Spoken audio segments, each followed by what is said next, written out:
No Greek speakers? Okay. So, you know, a lot of Western culture is built on old thinking. And this word comes from Old Greek, ancient Greek, and especially from the Greek philosophers. And I can't remember who coined this term. It could have been Aristotle, I'm not sure. And you're wondering, what has this got to do with the Feldenkrais training? So eudaimonia is one of those words that is hard to translate into another language. It's one of those words that takes sentences to explain. And it's been the tendency, when translated into English, it gets translated into happiness. And for those of you who have been following it, you know in the United States you have this whole new field of positive psychology. Yeah, not looking at the negative traits, but looking at the positive traits. And of course, they've caught onto this word, eudaimonia, and they've used it translated as happiness. But it actually misses the point, because it translates into something more than that. And another word that tends to be used this day is flourishing. Kind of a bit gardening-like, you know. So happiness doesn't do it, flourishing doesn't do it. What it means is that state of being that you create in yourself that gives you a sense of well-being.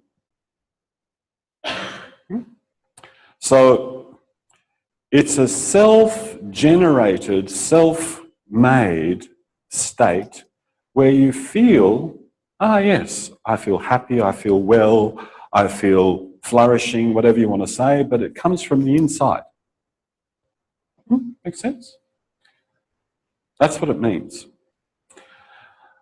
And that's quite at odds with current states of what we consider to be happiness, which is, for a lot of people, what they can get from the outside. Yeah? If I can get this, that'll make me happy. If I can get this, that'll make me happy. If I can get that, that will make me happy. It's all like from outside in. Whereas this particular concept from Aristotle, from the ancient Greeks, was self-generated states. Now, there's the link with ATM.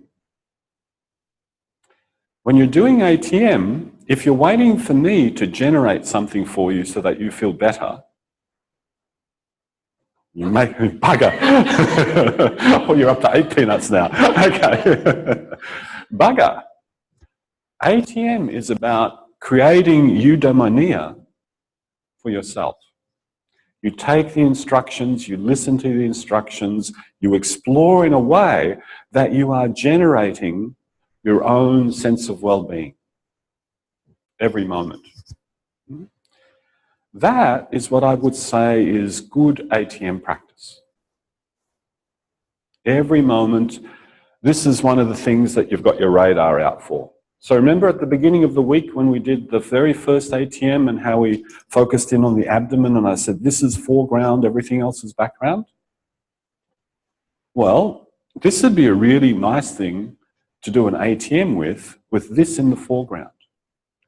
Everything I do, I'm going to do in a way that generates a sense of eudaimonia, internally generated happiness, flourishing, well-being. If you have that in the foreground, maybe lessons, then actually you experience them in a totally different way. How silent are our steps?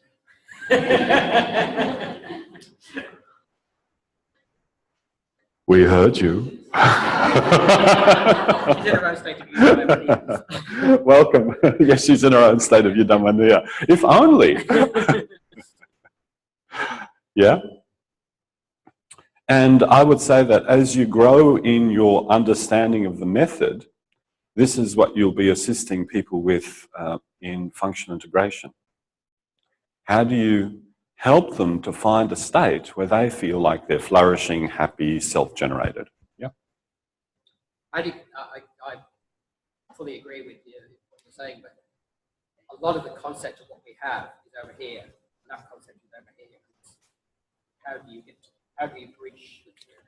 Tell me more about this concept over here and that concept over there. Okay, so that's... Hang on. Oh, hang on. And there's a third concept, that concept right there. Okay.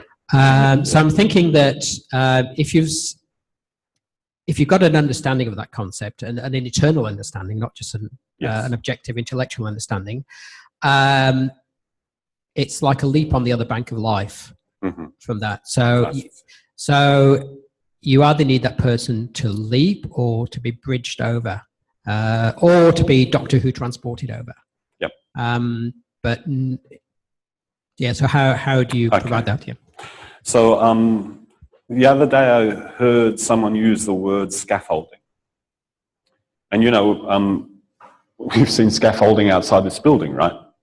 So scaffolding is used to prop up things until the scaffolding is no longer needed. So you could say that I'll keep reminding you of make this easy for yourself, you know, make it so that you feel really aesthetically pleased for yourself, and I'll keep saying that, and I'll keep saying that, I'll keep saying that until it's so internalized that you're doing it for yourself. And gradually the scaffolding gets removed until you are self-generating. So that's how you bridge. Yeah. Sometimes it takes longer. Some people take more reminding, or that's an interesting turn of phrase. I've never heard it like that before. More reminding, more somaticizing. Yeah, they need re-somaticizing until it's really like down in their bones, and then there's no more scaffolding needed. You're actually generating this all by yourself, and it's a felt sense. And what if you come across people who tell you their problems in your life, and you think, shit, if I had those problems, I'd be stuffed as well. Yeah. Well, that's why you need to start cultivating this now. You really want to be in this place where you know how to generate for yourself, because we all hear these kinds of stories. And so to be able to stay buoyant for you and for them, you know, if someone's drowning, you usually take some floating device with you, so when they grab onto you, they don't take you down with them. So you have some buoyancy. This is your buoyancy. This generates an attitude to life that keeps you buoyant. And you might bob under, but boop, you come back up again. So it's an old idea finding its way back into modern culture.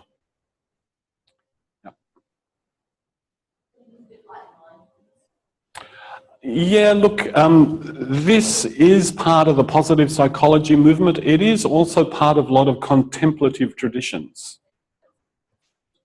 Yeah? But just because it comes from either of those two fields doesn't mean that it can't be hijacked and used in other areas. Huh? You want to hijack it? Well, I would certainly want to hijack it. That's what I've done, and that's why I'm telling you about it. Yeah? Because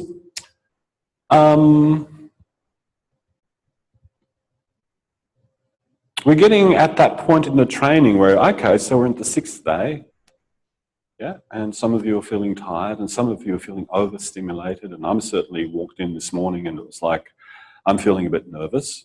So we all reach different stages at different times in the training. And when you reach those stages that are disturbing or elating, this is what you want to remember.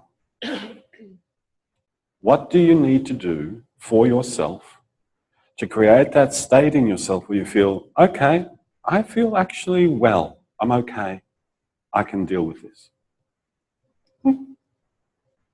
Great skill to have.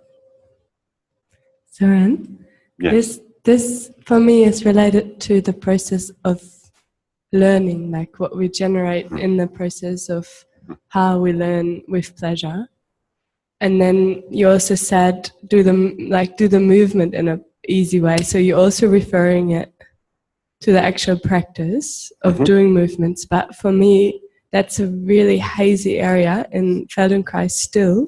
Like I read an article because Simon mentioned it, and it distinguishes the self-image and body scheme and things a bit more, and that idea about emotions and Feldenkrais. Like when we have negative emotions related to body posture, or like we have body posture connected with emotions, like for me it makes a lot of sense, because for me it's very interconnected. And then I have trouble if I like, for me it's really interesting to observe that first before I create a stage of well-being. Like if I just artificially put that state of well-being on top of it, I find I'm not acknowledging something first, like something vital that is missing, like to learn from. So like to relate that state of well-being to the process of learning and the process of being involved, I relate to that a lot, and the process of aiming for easy movement, but not in terms of how I'm meant to feel throughout an ATM all the time, because the feeling might be related to something else. Sounds positive. Yeah, it sounds like you're not just burying the feelings, that you're actually honouring the feelings, letting yourself move through them. And that's the difference, right? Letting yourself move through it, rather than trying to push it off to the side. And that's not part of the process. Yeah?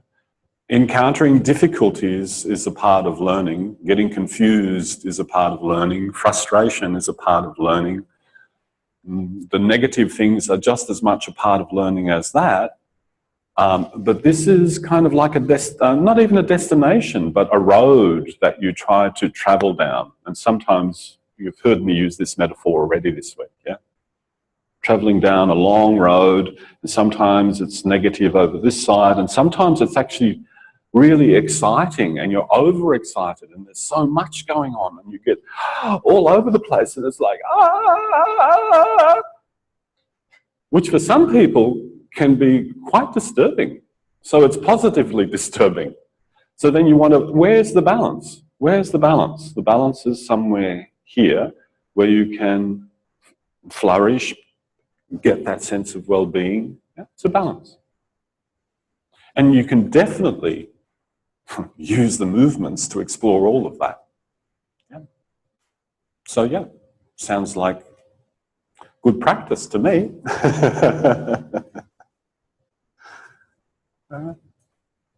Yeah. We also use our imagination. Yeah. Not physically. Mm-hmm. Yep. And that's still present. It is if you're including it in your imagination. If you're not, it's not. See, it depends what you want to include. If you want to just get fixated on the movements, you can. But then you lose all this other dimension. All this other dimension of what I would call being human. It's kind of, wow, where'd that go? Suddenly, I am a movement machine. Give me the program, I'll do it. Yeah. I'm making fun, but some people really are a little bit like that. Okay. So as we go through the first ATM today, if you can kind of have that in the foreground of your attention and let everything else kind of be in the general awareness in the background, see how you go. And does the ATM then acquire a different kind, is it a different kind of an experience for you? Yep. And I'm not saying this because the movements are difficult. That's subjective. Absolutely. Yeah. For me, the movements are not just difficult, they're bloody impossible. But, you know, so I'm not just saying that because it's a tactic that I'm using, but it's actually a way of living life. And you could say that every awareness through movement lesson is like a little microcosm of a way of living life. Okay. Find your place on the floor. Thank you.